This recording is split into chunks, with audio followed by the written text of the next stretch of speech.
Hello and welcome to the Ideal Nutrition Podcast. My name is Aidan Muir and I'm here with my co-host Leah Higl, and this is episode 107 where we are going to be talking about why your calorie intake changes your calorie expenditure. Giving a little bit of a brief overview and background here, let's talk about the components of energy expenditure itself. So we've got a few things that fall under this category. We've got our RMR, which is our resting metabolic rate. So basically our metabolism. So this is our calories burnt just at rest. So everything that our body does just at rest, just to keep things going. And then we've also got the thermic effect of food. So that's calories burnt digesting food. So whenever we eat food, it has a thermogenic effect where it does actually burn energy as well. And then we've got non-exercise activity thermogenesis, or NEAT for short. And that is just any incidental movement. So that's things like just generally walking around, doing the housework, just kind of general movement throughout the day that isn't necessarily planned or voluntary exercise. And then on top of that, we do have our planned exercise. So that is exercise activity thermogenesis, or EAT. But that just anything that is like a planned voluntary exercise will fall under that. So those are the main components of energy expenditure. And our calorie intake can actually indirectly and directly affect all of those categories. We're going to break down each of those four categories and go a bit in depth on each of them. But I want to start with something that I personally find interesting just to kind of show how this can play a pretty large role. So there's a study where they got people to eat, it was 12 sets of twins, and they were overfed by 1,000 calories per day, 6 days a week, for a total of 84 days during a 100-day period, where on that 100th day they ate maintenance calories. It's a bit of a weird design. I don't actually know why they did did that. But like the moral of the story is that they overate by 1,000 calories for, call it just like 84 days basically. Physical activity was controlled in this study, which I think makes it more interesting, because in the real world, if you overfed people by that much, maybe they change what they do physical activity wise. In this case, they were limited, or they were, I don't want to say limited, but they had to do a 30-minute walk each day. They couldn't do more, they couldn't do less. That was all the planned physical activity that they could do. And in this study, there was a wild outcome. Somebody gained as little as 4.3 kilos, and somebody else gained as much as 13.3 kilos. Huge discrepancy. Huge discrepancy. It was relatively well controlled in that they had a lead-in period to figure out their maintenance calories as well. So although you could be like, oh, maybe they didn't get the maths absolutely perfect, it's clear that they got it good enough that you can be like, there was some significant changes in energy expenditure. This is one of the cases that some people look at this, like I've posted this on Instagram a few times, and like every now and then, like people have like tagged like big nutrition people, almost as if I'm like saying that calories in versus calories out isn't a thing. Sure. And I'm like, that's not what I'm saying. I'm just saying like the calories in portion changes the calories out. Yes. As well. And doing some maths on this, you could actually look at this and be like, okay, the person who had a 13.3 kilo increase in body mass over this time frame, their energy expenditure barely changed. Like if we actually do the mathematics on it based on how many calories go into a kilo of body fat and everything like that, their energy expenditure barely changed. Whereas the person who only gained 4.3 kilos had a huge increase in energy expenditure. Using slightly different wording, we call it a 1,000 calorie surplus when somebody eats 1,000 calories over maintenance. But if your energy expenditure increased by 700 calories, is it still a 1,000 calorie surplus? It's just the surplus on the initial maintenance calories. Yeah. Yeah. I've never seen anyone else word it this way, but I'm sure people do. The wording I use is I would call that a net surplus of 300 at the end of the day. Like 1,000 calorie surplus, 700 calorie increase in energy expenditure, there's 300 left over. I'd call it a net 300 calorie surplus. It gets into semantics at that stage, but basically what I'm saying is if you increase calorie intake, calorie expenditure often increases alongside that. But there's some outliers, like using that 13.3 kilo example, like that person is just, it doesn't fully make sense in a lot of ways when we talk through all these other things, but that person's energy expenditure just didn't increase. Yeah, and I think going through this bit by bit and just talking about how our calorie intake can affect our calorie expenditure, a good place to start is looking at the general impacts on our basal metabolic rate or our resting metabolic rate. So, like I said, your resting metabolic rate is just the calories you burn at rest, so your baseline metabolism. Changes in body size, firstly, will change how many calories you burn at rest. So larger bodies will burn more calories at rest, obviously, than smaller bodies where there's less muscle, fat, and other things to maintain. So if you have an increased caloric intake and this results in an increase in weight, this alone will increase your basal metabolic rate, and vice versa. If you're losing weight, you'll have this decrease in basal metabolic rate. So that's just kind of from the effect of changes in body size. But we also know that your calorie intake does directly affect or can directly affect your calorie expenditure through the process of metabolic adaptation. So when you increase your caloric intake, your baseline metabolism will also increase. Sometimes this will be a little bit, sometimes it might be more, but also if you decrease your caloric intake, your RMR, your BMR will slightly decrease with it. So we know that metabolism isn't this static thing. There are lots of things that affect it, but our calorie intake and what we do over that kind of like longer term with our caloric intake does directly affect how much we actually burn at base. In terms of, I guess, examples of how this actually takes place in the body, I think looking at when you go into a caloric deficit and we see this down regulation in metabolism, I like thinking about, well, what is this actually coming from? Like, what does this in the body? What do we down regulate? So examples of this would be a decreased heart rate and burning less calories through that.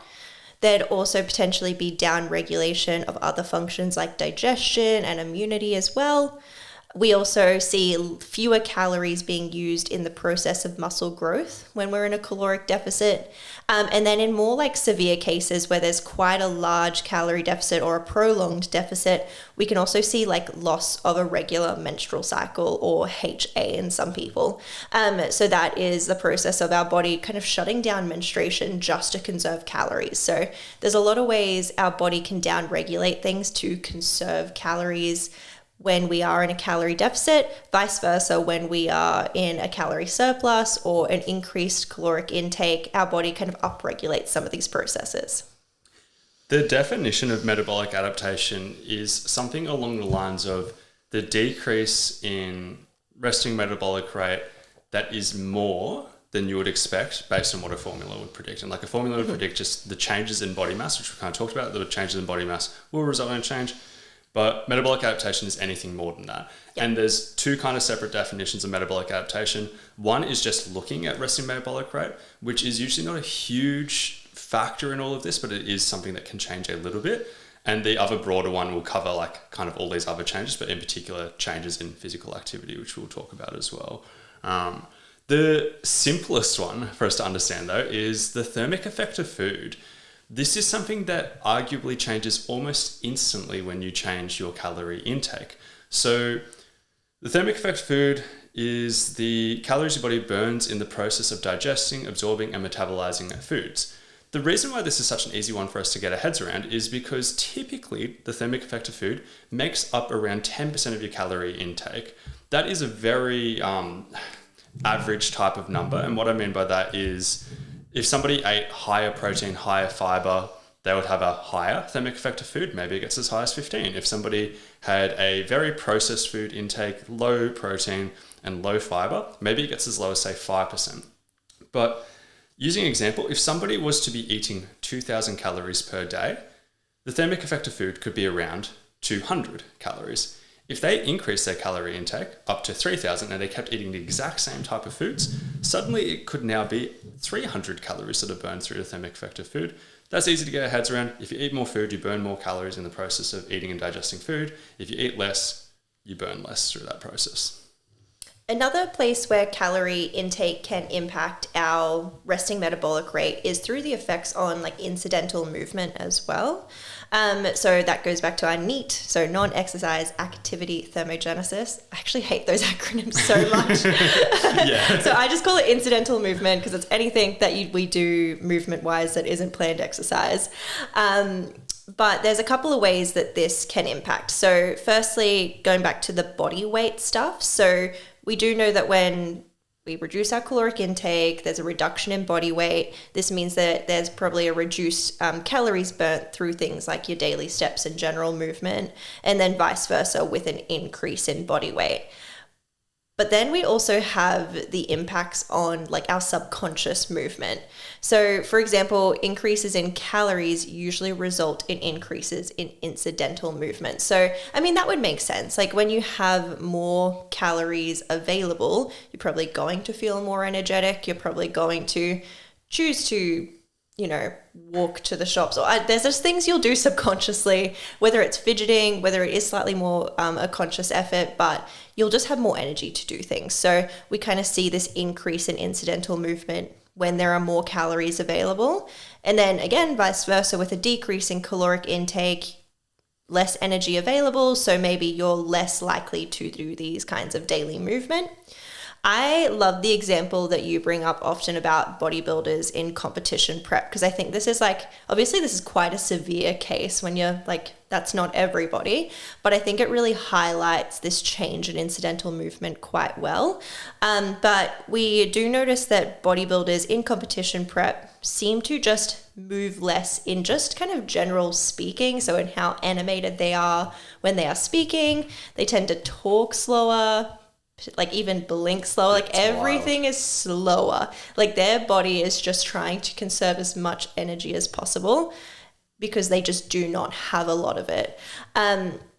So I think that is, just a really good example of highlighting this. Vice versa, when they're like have a nice big calorie surplus, they're probably the complete opposite and maybe more jittery and fidgety, and their body is doing things to kind of burn this excess calorie intake. Yeah, it's wild because if you follow a lot of people on social media who are like influencers, etc., and they do a lot of video content, you will see this if they do compete in bodybuilding, where it's like when they're like 6+ months away from a show, they can be really animated and stuff like that. And as it gets slower, it's like they're no longer moving around as much in their videos. They're just like standing still, talking to a camera, barely blinking. Like you actually can see this. It's crazy. And like my partner used to do bodybuilding, and he would even say that he would stop just using pleasantries in talking to conserve energy. So there was no like please or thank you. He'd just like caveman mode his language because that's how little energy he had coming in. So it's crazy. Yeah, and it's part of why a lot of bodybuilding coaches do step counts, because obviously doing more steps does increase energy expenditure. It makes it easier to get lean, but it also is a way of keeping that variable a little bit more constant, because if somebody was just naturally going about their day, walking as much as they wanted to walk or anything like that in the off season, and then they didn't have a step count and they got through competition prep, naturally that would often drop off. So by keeping a step count, at least, like it doesn't solve this problem, but it can keep that variable a little bit more consistent. The other, I don't know how I feel about this example, but I do think it's worthwhile thinking about. The other example that's kind of relevant is Parkinson's. So it's not really on this same topic, but bear with me for a second. With Parkinson's disease, people have unintended shaking, like their hands and stuff like that would be shaking, and their calorie requirements are significantly higher than the average person. It can create two challenges. One, because it can make it harder to eat, but two, their energy expenditure is higher. So a lot of people do lose a lot of weight unintentionally with Parkinson's disease, and that's a challenge that we have to try to overcome where possible. But it's an example of how if somebody was just naturally just like fidgeting all the time, their calorie expenditure would be higher. Now onto the more like intentional exercise type of stuff. So the easy one to get our head around is that reductions in body weight obviously equals reduced calories burned through exercise if all other factors remained equal. Like if somebody was 100 kilos and they went out for let's say a walk, like an intentional walk, and they walked 3Ks, and over time they lost 20 kilos, but they continued walking 3Ks, the 100 kilo person would be burning more calories than they would when they were 80 kilos basically. So that adds up. Same thing with like running, playing sport, even just like moving around, lifting, all of those kind of things, unless you're obviously progressively overloading, which would add on to this, right?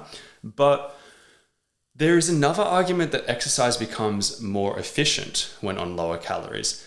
I wouldn't focus on that too much since it's likely a smaller factor than all the other variables, but it is a factor that has been studied. I was even listening to Eric Schexler talk about metabolic adaptation earlier today, and he's like going through all the variables about like why metabolic adaptation is so complex, like little details about how it's like so hard to measure, how much of all of these variables are explaining the changes and everything like that.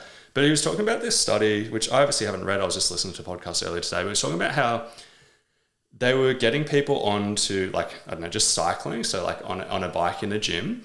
And as they lost weight, they were becoming more efficient and they were burning less calories while cycling. They were measuring their calorie expenditure. And one of the things that they were doing was they were even adding little leg weights onto their feet to keep their leg mass the same while cycling to control for that variable. And they still were burning slightly less calories as they became a little bit more efficient. So it's another variable as well.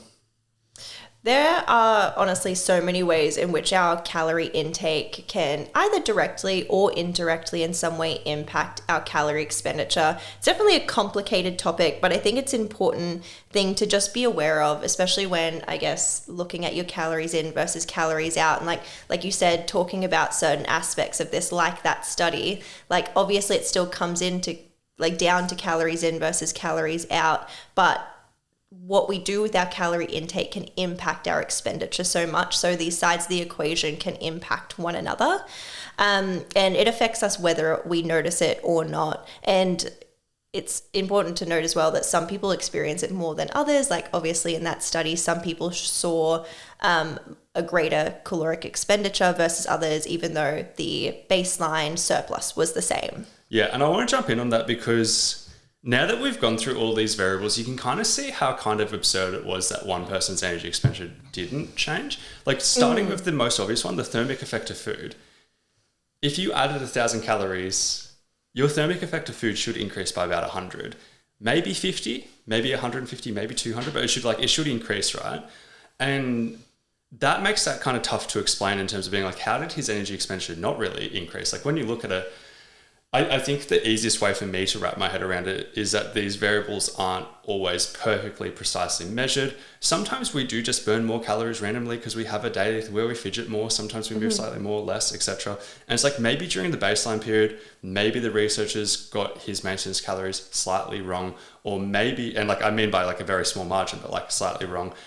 And or maybe he did just move a little bit more during that, and like there were some small increases that happened during this phase, but there were other small decreases that also happened during this phase, which kind of offset it. So there wasn't much of a difference. But yeah, it's really fascinating that like even no matter how you go about explaining it, it's very clear that that person was an outlier in comparison to the other people because his energy expenditure didn't change as much as the other people. Super interesting, but obviously super complex. Super, super complex for sure. So I wanted to go through a few more things about like how does this fit into other models we have about thinking about nutrition, training, etc. So a very popular approach is reverse dieting. We've spoken about this on the podcast. And when you understand how energy expenditure is changed by calorie intake, it also makes it easy to understand how reverse dieting works. So for anybody who isn't familiar with this, just very quickly going through it, reverse dieting is the concept of, say you finish a calorie deficit, you get as lean as you wanted to in that phase, you slowly add calories back in. Say you add 100 calories per day as each week goes by. And something that a lot of coaches will talk about, they'll be like, oh, this person was in a 500 calorie deficit. We added 100 calories per day each week for 10 weeks before they started gaining weight again, which therefore means we've built up their metabolic rate because they were in a 500 calorie deficit but took 1,000 calorie gain before they got back to maintenance calories. And there's a few things that are going on with that, obviously. One of them is that their metabolic adaptation could reverse. That could explain a few hundred calories change. A second one that may or may not be relevant, but obviously we'd never know for sure how many calories somebody's on. We don't know adherence, all those things. Adherence often improves as we start aiming for higher calories. And like there's a few other just angles of looking at that from. I think, is there anything you want to add on the reverse dieting side of things? I think just that, yeah, noting that maintenance calories is an ever-changing target. Yeah. So whatever your baseline maintenance calories are in a surplus and a deficit, like that's going to change as you change your calorie intake. So it's like, I think a lot of people see it as like, this is my maintenance calories, instead of it being this kind of changing target. It's not a static number. Yeah, for sure. There was a few other things I was going to touch on that I was blanking on. So one of them is basically that as you increase your calorie intake and you reverse dieting, by the time you start noticing weight gain, you might have actually been in a surplus for a few weeks before that actually occurred. So it's like maybe they were in a like 300 or 400 calorie surplus by the time they noticed that so it hasn't actually moved maintenance that much.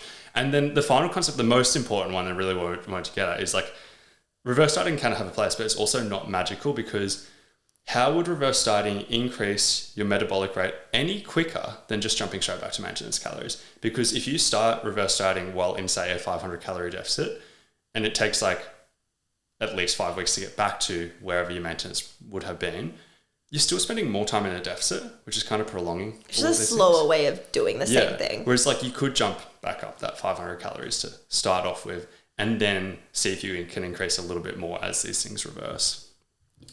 The other concept to very, very briefly touch on is the concept of building up your metabolism prior to a fat loss phase. When people learn about metabolic adaptation, they often go, okay, let's say I do that full reverse dieting approach and everything like that, or something along those lines, spend time on higher calories, that should set me up for a fat loss phase. And to be honest, I do think that is a good idea for many, many reasons, but like, from the metabolic adaptation side of things, it probably matters a lot less than a lot of people would think. And the reason for that is because metabolic adaptation happens kind of quickly. Like it can go in both directions, right? But like a lot of research that we've spoken about a fair bit as well is that if you spend, say, 4 weeks at maintenance calories after a calorie deficit, we can barely measure metabolic adaptation anymore, because if you go through all these variables we kind of talked about, like the thermic effect of food, as I said, that happens almost instantly.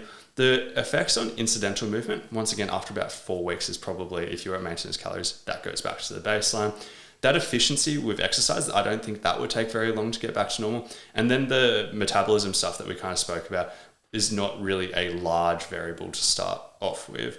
So if you spent like, let's say, months building up your metabolism and then you went to a deficit, it's very likely that within, say, 4 weeks, like you've got all of that work that you've done is kind of back to square one in terms of the metabolic stuff. Yeah, it's not like it's going to have a huge lasting effect throughout like months and months of a calorie deficit. So I think that is a good summary. Anything else to add there? I would just say, like, if you were going to do that, you would do it for other reasons, like spending time focusing on building muscle, building a better relationship with food, spending time just on higher calories and fueling training. Just building a good baseline of nutrition. I think it matters a lot for a lot of other reasons. Yeah. This has been episode 107 of the Ideal Nutrition podcast. If you haven't yet left a rating or review, it's always greatly appreciated that you could maybe do so, because we love getting some good positive reviews in there. But otherwise, thanks for tuning in.